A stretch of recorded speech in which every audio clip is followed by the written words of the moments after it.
Chapter 3, Mishnah 6. This final Mishnah deals with a woman who vowed to bring a voluntary pair together with her obligatory pair, and the Kohen offered them improperly.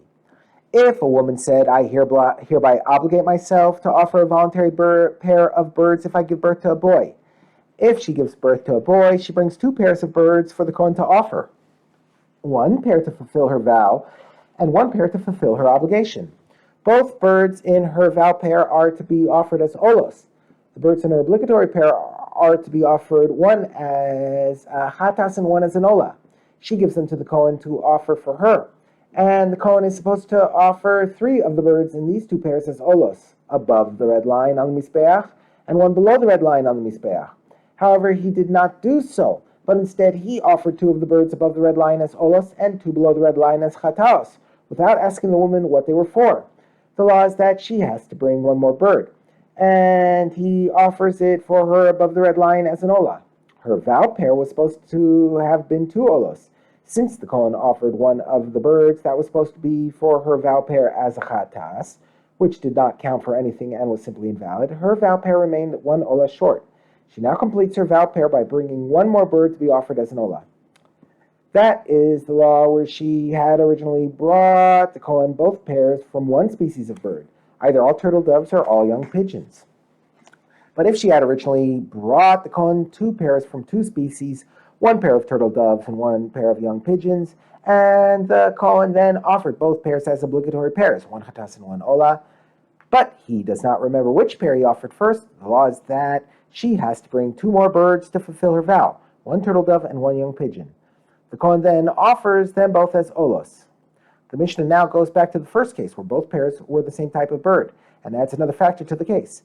What is the law if she had specified which type of bird her vow pair should be?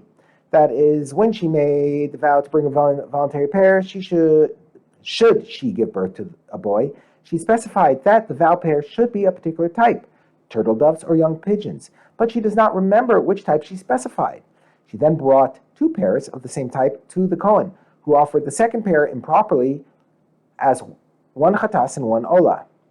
The law is that she has to bring 3 more birds to fulfill her vow, 1 of them from the same type that the Kohen offered, and the other 2 from the other type. That is the law where she had originally brought the Kohen both pairs from 1 species of bird, either all turtle doves or all young pigeons. But if she had originally brought the Kohen 2 pairs from 2 species, 1 pair of turtle doves and 1 pair of young pigeons, and the Kohen then offered both pairs as obligatory pairs, 1 chatas and 1 olah, but he does not remember which pair he offered first, the law is that she has to bring 4 more birds to fulfill her vow, 2 turtle doves and 2 young pigeons, which the Kohen then offers as olos. The Mishnah adds still another factor to the case. What is the law if she attached her vow pair to her obligatory pair? That is, in addition to specifying what species her vow pair should be, she vowed that she would bring it together with her obligatory pair, that is, together with an olah from the same species as her obligatory pair. The law is that she has to bring 5 more birds to fulfill her vow. 1 of them has to be an olah from the same species that the Kohen offered, and then 2 species A birds and 2 species B birds. That is the law where she had originally brought the Kohen both pairs from 1 species of bird, either all turtle doves or all young pigeons. But if she had originally brought the Kohen 2 pairs from 2 species, 1 pair of turtle doves and 1 pair of young pigeons, and the Kohen then offered both pairs as obligatory pairs, 1 chatas and 1 olah, but he does not remember which pair he offered first. The law is that she has to bring 6 more birds to fulfill her vow. That is, she brings 1 pair of turtle doves and 1 pair of young pigeons, since she does not remember which species she specified for her vow pair, and 1 turtle dove and 1 young pigeon to attach them to, since either one might be the species her obligatory pair was brought from, since the Kohen does not remember which species he offered first as her obligatory pair. The Mishnah now considers 1 more case in which she specified the species of her vow pair, but has now forgotten which species she specified and attached it to her obligatory pair. If she gave them her original 2 pairs, 1 for her obligatory pair and the other for her vow pair, to the Kohen, but it is not known what species she gave him, perhaps all turtle doves, perhaps all young pigeons, or perhaps 1 pair of each.